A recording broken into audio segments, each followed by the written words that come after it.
All right, hello everyone. Eric Marks here again with FindingMiddle-earth.com, and welcome to part 2 of my long exposure quick tip video. So if you missed part 1, go ahead and click somewhere up here to get to the video. I will also post a link in the description of this video, but just a very brief synopsis. I was just on location shooting this Gulf Coast sunset, giving a couple of tips about how to blur the water with some ND filters, and then kind of shoot separate shots to make these little puzzle pieces that you can then blend together back in post-production.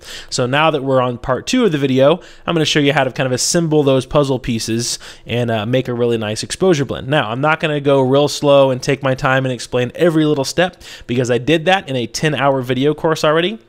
Which, by the way, about an hour ago, I sent out a mass newsletter to my newsletter fans, giving them a huge discount, over 70% off. So you can get the same discount. Head on over to findingmiddleearth.com/store, and I just took the price from $99 to $25 through the end of the year on my landscape photography blending course. So go ahead and do that. If you want to join my newsletter so you can find out about stuff like this, head over to findingmiddleearth.com, click the big subscribe button in the top right. You'll instantly get a free 45-minute video on all of my landscape gear, and you'll also be a part of the community, so that way you'll find out all this stuff as it happens. Okay, so let's go ahead and dig into this. So this is capture 1. As you already saw in part 1 of this video, I just took a lot of exposures. If we just quickly go through them here, I shot all the way from the sun going down below the horizon into the blue hour. By the way, if you wonder what this is, anytime I shoot into the sun, I always take a set of exposures with my finger over the sun, just in case there's any flare, sun flare that's kind of beaming into my exposure, because then I can take the shot with my finger over the sun and I can blend that in separately to get rid of the sun flare. So there's a little quick tip for you there. Anyway, so I'll just quickly show you. So I just kept shooting. You can see in this one, the sun is just peeking down below the horizon. Finally, it's going down. I'll just keep going here. You can see the water is still choppy and not very pleasing. And blue hour soon approaches. You can see some nice sheen on the water now. And then here you go. Now I'm starting to use the ND filter to blur the water a good bit. So there's the water nice and blurry with a nice reflection on it. Okay. And I shot all the way until the pier lights came on. So I gave myself a lot of options, basically. So without going into a big explanation and how I processed all these in Capture 1, we'll just go ahead and hop over to Bridge, and I'll show you the ones I selected here. Okay, so here's Bridge. I narrowed it down to 4 images, which I just did some basic processing on instead of Capture 1. Again, if you want me to go super slow and explain everything, just purchase that landscape video course, and it's 10 hours of this, of just me processing and blending photos. Okay, so here is the middle exposure, which I'm going to use as kind of my base exposure. Here's the underexposed, which gets me all that detail in the sun. If you see the difference in the sun, it's the middle and that's the under. So you can see a lot more detail there. And then this one I'm going to use for the water. You can see it's got a really nice long exposure water effect. This one here I'm going to use for the sky, because that is my blue hour, beautiful red-orange sky shot. So now that we have our 4 exposures, let's go ahead and select these 4, drag them and drop them into Photoshop. We'll wait for that to open. All right, good. They open fairly quickly. That's nice. All right, and then I'm just going to do these quick keyboard shortcuts here. So Command A, Command C, Command W, and Command V to paste. Command A, Command C, Command W, Command V. And yet again, Command A, Command C, Command W, Command V. And all that is selecting each tab and pasting it into one tab here. So here we go. All right, so now I'm just going to go through and name them, stay organized. So I can see the top one is my middle exposure. So I'm just going to call that middle. My second one here is the underexposed, so I'll call that under. You can name these whatever you want, of course. I just like to stay organized. So this one is my sky exposure, so I'll just call that sky, obviously. And that means this one is my water exposure. So, whoops, let me cancel that. All right, and we'll name that water. So, whenever I do a blend, I always like to start with my underexposed image on top, and then I work backwards from there. So, let's do this. Let's unselect, let's turn off all the images here. Let's select the middle exposure and make it active, okay? But I'm going to have my underexposed layer selected, but I'm going to reveal the light values of the middle, of the middle exposure. I'm going to hop into channels. I'm going to select RGB to make a luminosity mask, all right? So we'll do that, get our alpha channel there, okay? Well, I'm actually going to apply this to a group, which is like a folder. I'll create a mask, and now that's selected, the next mask that I create is going to be a luminosity mask. So boom, I just created a luminosity mask. We can option click that mask and see it. There is our luminosity mask. I've applied it to this group, so now when I drag and drop this underexposed image into the group and turn it on, boom, luminosity mask did its job. It recovered all the highlights for me. So check that out.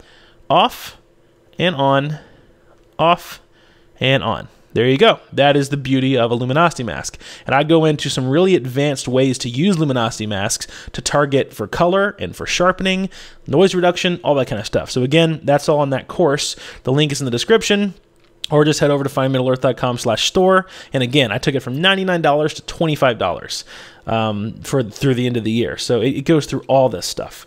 Okay, so got the luminosity mask created. We'll just click on this group and call it Loom Mask so we can stay organized. All right, that's good. Now I know I have my sky and my water image here, so we'll go ahead and do the water. I'm going to drag the water on top of everything. We'll turn that on. I'll create an option mask to black it out for right now.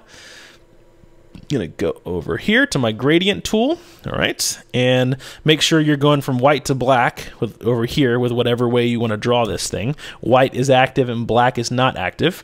So I want it active in the water, but inactive in the sky. So I'm going to draw white to black from bottom to top. So let's start the mask here and go to about here.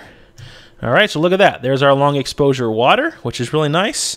Let's hit the backslash key here to see where the mask is. So I'm actually going to do this. I want it to be a kind of a softer grad. So I'm going to undo that, and I'm going to redraw the grad. I'm going to draw it to about here. Okay, there we go, much nicer. And we want to hit B on the keyboard to access our brush. And I'm going to paint a little more of that in up here so we can get rid of some of the choppy water. So we'll just paint a little bit more of that in here. All right, a little over here. And I'm going to hit black on the keyboard. X on the keyboard to change my brush to black so I can paint it out around the sun because it's blocking a little bit of my sun star. So I don't care if there's just a little bit of choppy water out there in the distance because I really want my sun star to show. I'm going to change the opacity of my brush and ramp it up a little bit. We'll hit X to switch back to white and paint a little bit more of that long exposure water in there. And there we go. So let's option click on this mask on the water layer, and that's our mask right there. All the white is active where the long exposure water is. That little dip right there is where I painted it out where the sun star is. So there you go. We're rocking and rolling. Long exposure water has been blended. The recovered highlights have been done with the luminosity mask. And now we just have the sky layer to worry about. So now let's drag the sky on top. We'll make it active. We'll hold option, click a mask to make that unactive for a second. We'll hit our gradient tool, and now we're going to draw from white to black from the top because we want it active on the top. So let's do a big soft brush for this one. I'll go up here and let go here. Okay, so look, it gave me that nice sky, but look what it's doing to the sun. It's kind of overriding the sun in certain places. So here's what we're going to do. I'm going to unlink the layers between the image and the mask here. I'm going to unlink it for a second, and I'm going to hit Command-T to transform this this gradient here, the gradient mask. And look, if I transform it, all right, I can kind of bend it up and down. You see how that's bending the mask up and down? So I'm going to bend it down to about here, okay, about here. And then I'll lock that in. I'll go back to B on my keyboard because it erased a little bit of the sun. I'm going to zoom in a little bit. And I'm going to hit black on my keyboard to get rid of some of that where the sun is because I want my sun to be nice and true. Okay, that's good. And I'm going to be a very low opacity on my brush now, maybe like 15%. And I'm just going to clean up some of the little bits around the sun that's kind of still overriding it. Okay, there we go. That's nice. Let me zoom out real quick, and I'm just going to do one little light streak along the horizon just to help the blend a little bit. Okay, so check that out. Let's turn that off and on. Look at the difference. Off, on, off, on. So we have that beautiful blue hour sky mixed in with our golden hour sunset. However, I am going to click on the layer. We'll link these two again.